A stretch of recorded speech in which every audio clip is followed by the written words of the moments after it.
All you need is love. Thank you, Beatles. Thank you, praise team. But exactly how does love work if it's the greatest thing? That's been our worship series in this chilly month of January. Love your neighbor. It's the greatest calling. And last Sunday, if you were with us, we looked into the New Testament letter called Galatians to learn about how the Holy Spirit works in us for love. Today, can we think about the who element? I invite you, if you have a Bible, to turn to the Gospel of Luke. Jesus, in this story, is put to the test. And so I want to be a teacher a little bit here and say, so listen up, there might be a test.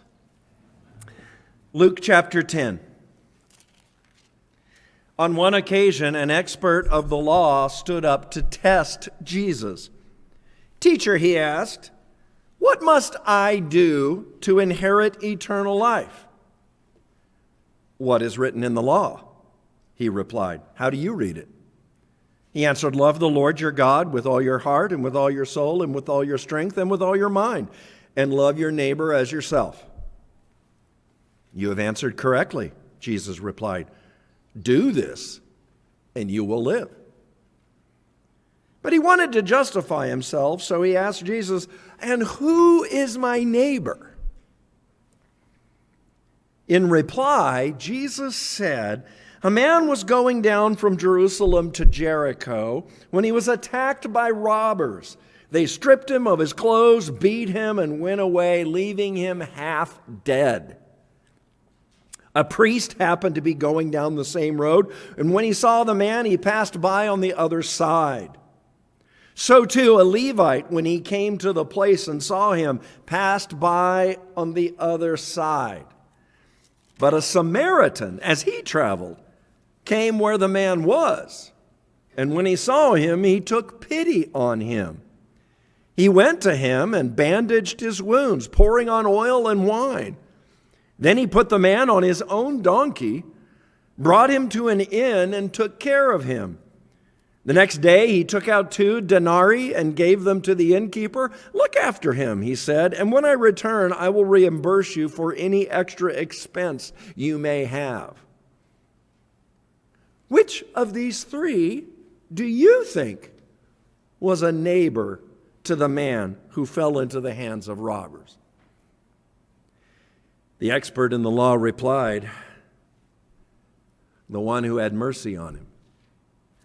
Jesus told him, "Go and do likewise." God, we thank you for these words. Help us now, Holy Spirit, please. Help me with my words. Help us with our listening. Jesus, we want to hear you and also follow you. Amen. No shoes, no shirt, no service. Ever see that sign? And the sign said, "Long-haired, freaky people need not apply." Anybody around in 1970? No? Just me? Okay. "We reserve the right to refuse service to anyone." Restaurants. I remember years ago, we were in San Diego, my family and I, we went to a pretty fancy restaurant for dinner, and there was a sign. We ignored it, but the maitre d' enforced it. No dining entrance unless the gentleman wore neckties. And I remember walking away, and all of us felt creepy, rejected. And that makes me think of a story of another guy who had the similar treatment. He went to a restaurant and there was a no necktie, no dining entrance rule. So that guy went out to his car and got a pair of jumper cables. Tied them, kind of fashioned them around his neck. Went back to the maitre d'. The maitre d' looked at him and just sighed and said, "Okay, come on in. Just don't start anything." Just don't start anything. That's right. That's right.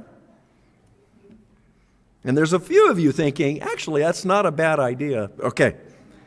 Won't you be my neighbor? Who, me?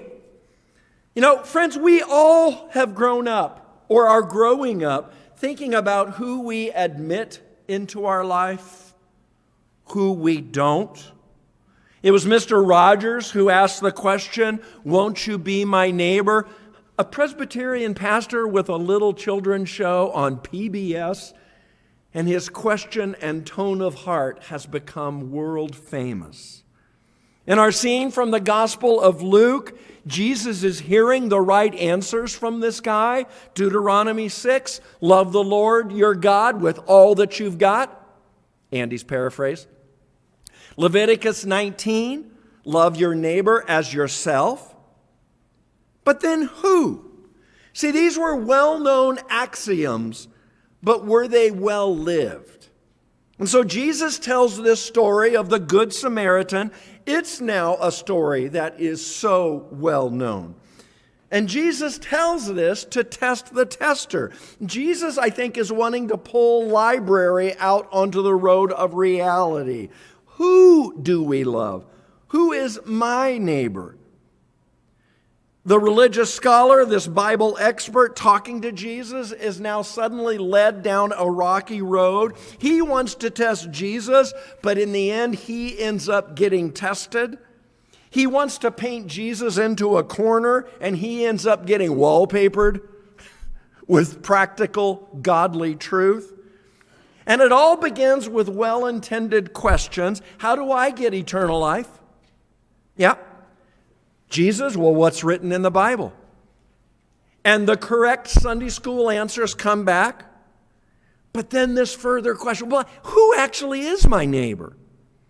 And then Jesus takes us on a trip. You know, I've been so blessed. February 2020, before the world kind of broke apart, I had the honor to go to the Holy Land. And I took this trip from Jerusalem to Jericho. Now, we were in a well-equipped motor coach, but we went down. And if we're honest, we're not always fond of descents. We love the view from the very top of Mount Lemmon. You can see for miles. But we're not that fond of getting down back into the city and facing a traffic jam next to that Circle K. What other route can I take? Exactly. In Jesus' day, the road from Jerusalem to Jericho was a 17-mile stretch of don't go there by yourself. If you don't know this, Jericho is one of the lowest elevation cities in the entire world. And to get there from Jerusalem, you start at Jerusalem 2,400 feet above sea level, and you descend to 1,400 feet below sea level. You go down. And in Jesus' day, it was a trip that was rife with ne'er-do-wells. Yeah. And so Jesus' story features this traveler who becomes attacked, robbed, and Jesus says left for half dead. That's important in Jesus' story. In his day, there were scriptural rules that were very important to Jewish people in that day about touching or handling a potentially dead person. It would cause you to face strict and time-consuming purification rituals and laws that you would have to go through in order to get back into functioning society. And those rules can prompt thinking but not doing. That traveler should have known better. Obviously, he didn't have AAA. Where was his GPS? No OnStar for his camel? And the story gets worse, right?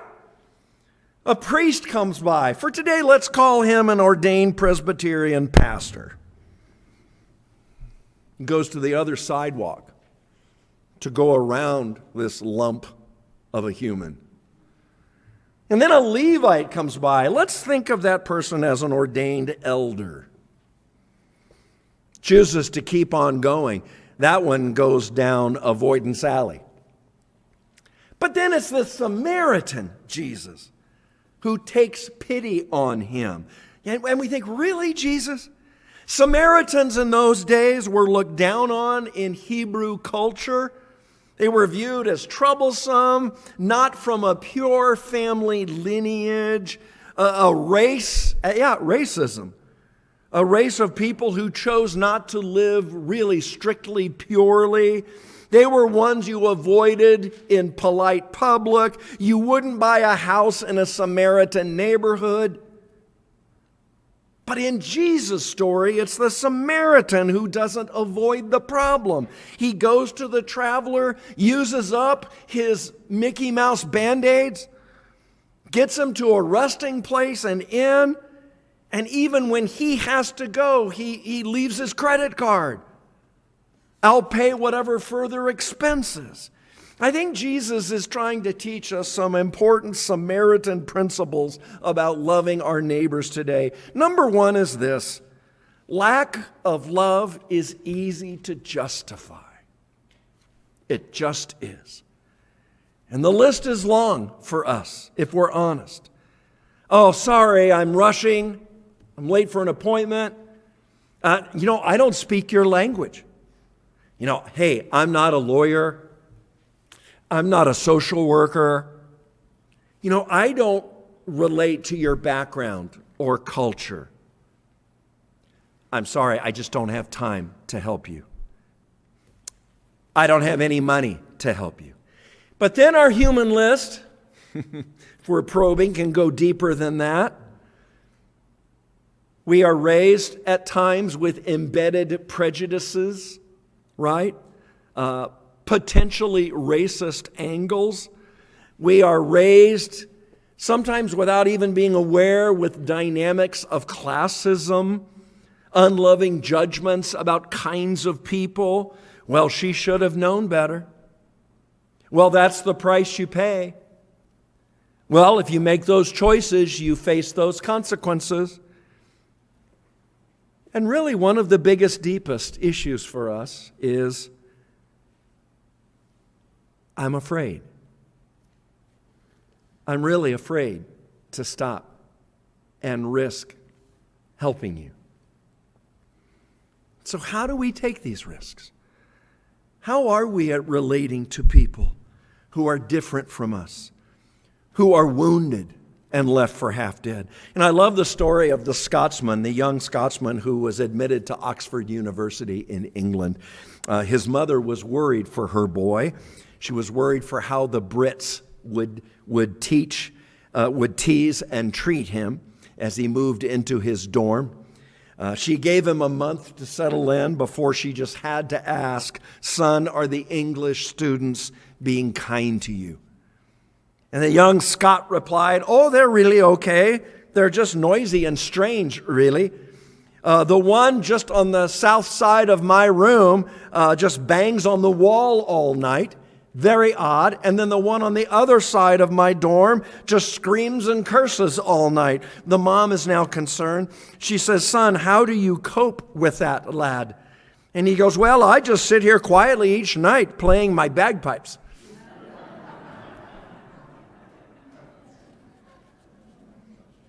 Lack of love is easy to justify. A second principle I think we see here is our neighbor is anyone of any race or social background who is in need. You're thinking, well, Ross, that just means practically everyone. Yes. Jesus is teaching us that love for others must cross over our own personal boundaries. To answer the sermon title, "Who do I love?" Well, the answer is whoever God puts in front of you. Just this last Wednesday of this week, our seniors went on an outing to tour the Gospel Rescue Mission here in Tucson. And we were all so impressed and touched. The purpose of this Gospel Rescue Mission is to meet people where they are at and serve individual needs for each individual. Some, we heard, need housing support. Some need addiction, alcoholism treatment and recovery. Some need job training. and they have a program for that. Some need medical care. Some need legal assistance. And many, quite simply, urgently need Jesus. And the Gospel Rescue Mission Center of Opportunity is a work of people receiving people and offering people Jesus to care and bring the resources that those people need in Jesus' name. So friends, your neighbor is anyone you encounter who demonstrates a need. The last principle I think we see here is love means acting to meet the need in helpful and caring ways. You know, wherever you live, there are people around you. Can we just start there? There's no good rationale for refusing to help or just doing nothing. Now, you might not be able to do everything for someone, but can you do something for that person? It was Margaret Thatcher who once said, "No one would remember the Good Samaritan if he only had good intentions. He had money as well." Right. Do you have some money? Can you at least be a friend? Can you at least smile and listen and be someone who prays? Who are the people God has put on your road of life? Probably family members. Is it someone who lives next door or near you? Is it someone you just met this week but you're likely going to be seeing again? Is it someone God has put on the front row of your stage of acting and living? Now, I do want to ask you today to please consider doing or refreshing a Reach prayer card as a spiritual discipline. We introduced this last year. We're going to keep introducing it. We think it's a critically important spiritual discipline of who you are as a Christ follower and who we are as a church. Now, there's guiding words and helps on it, but I think the key element of this card are the blanks with numbers. That's on those blanks, you write the names. It's an act of intentionality. You write the names of people you're seeing daily, maybe weekly, who are on your heart regularly. And you make a spiritual commitment to pray for them every day as you possibly can. And you make a commitment with Jesus to invest genuine love and care for them. And you also seek to invite them, include them in gospel worship events. And you also make a commitment to continually pray to be a witness of Jesus, to grow in that ability to be a witness. It's a commitment of this church, who we are. You see, because Northminster, we don't want to just teach about the Good Samaritan. We want to be doing it. And so it begins with how we see people around us as human beings created in God's image, who are longing for love, who need love. I read that Jeremy Taylor, a 17th century bishop, used to give counsel to his priest under him. He said, "Speak kindly to everyone you meet, for everyone has a problem." It's true. Every one of us has a problem. And so how's our outlook these days? And how could your outlook change if you made a commitment to offer Jesus' love to those you meet and know?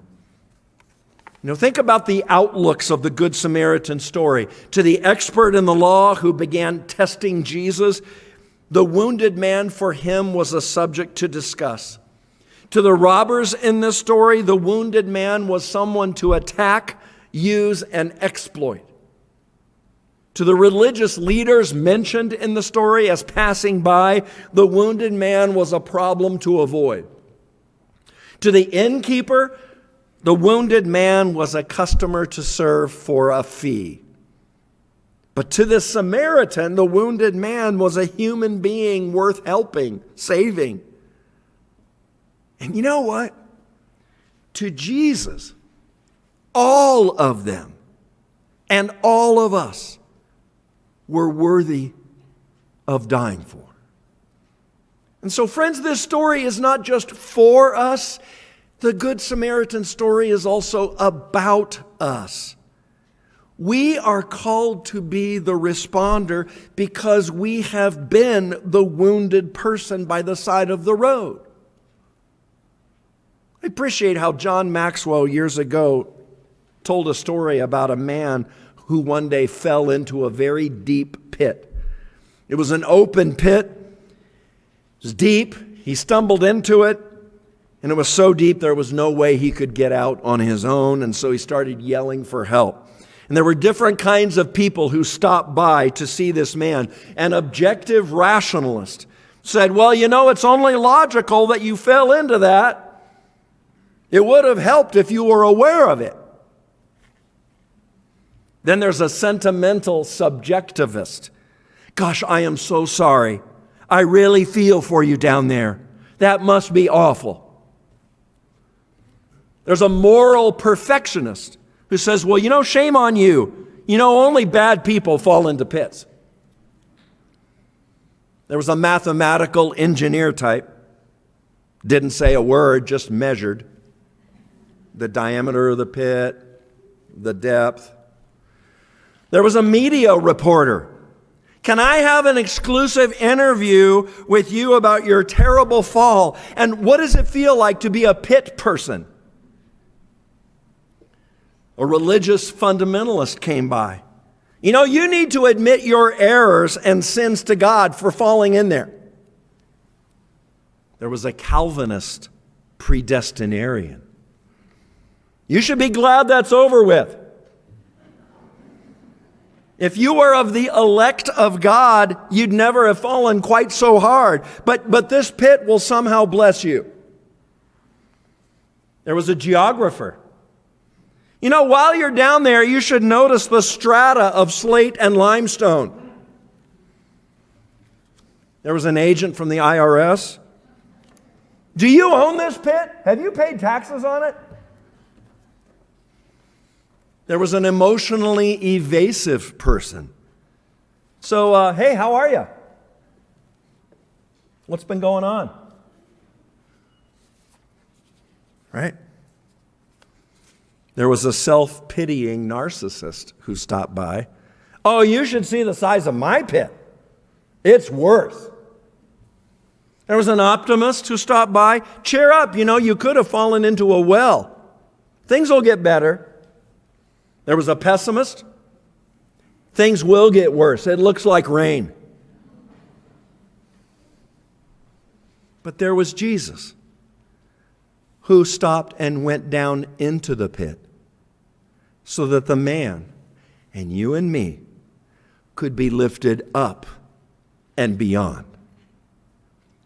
We are the wounded travelers that Jesus stops for. Jesus chose not to avoid us, but to come for us, for you. Jesus went down into the deepest pit of hell itself, so that through his suffering, dying, and rising to life, we could be lifted to find new life, eternal hope. Jesus picks us up and invites us to be restored and to offer restoration. It's in Jesus' love that we not only are saved, but we also become motivated to offer his love and name and spirit to those who are wounded around us. No shoes, no shirt, no service. Jesus' sign is no perfection, no pure heart, no problem. Actually, Jesus' sign for all of us is right here. It's this cross. Jesus is saying, my love for you is too great to be stopped by any obstacle. Jesus became mugged so that we might live in him. Tomorrow I hope we have some time to think about Dr. Martin Luther King Jr., a man of Christ who was a leader for change in our country, a man whose dream we are still pursuing today. And in a sermon he preached just a few weeks before he was assassinated, he said, if any of you are around me when I have to meet my day, tell them not to talk about my Nobel Peace Prize. I want you to be able to say that I did try to feed the hungry, that I did try to clothe the naked, that I did try to visit those who were in prison. I want you to say that I tried to love and serve humanity. I just want to leave behind a committed life. Was Martin Luther King Jr. a perfect individual? No. But he knew one. And Jesus in his life has caused his name to now be known as a symbol of justice, hope, equality, in the name of Christ. We can't forget that. You know, the name Samaritan in Jesus' day was a symbol of outcast. It denoted someone who was to be avoided. But the name Samaritan today has become synonymous with someone who is caring, compassionate, serving.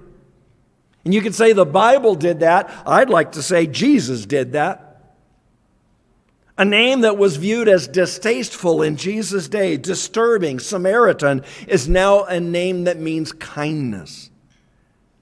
How can the name Christian, how can your name, starting with each of us, mean the same thing? Because, friends, there are people you will encounter this week, people you will meet, people you know, who are silently asking, won't you be my neighbor? Let's pray. Gracious Lord, open our eyes and our hearts each day to be agents of your love, agents of your caring. In your name we pray. Amen.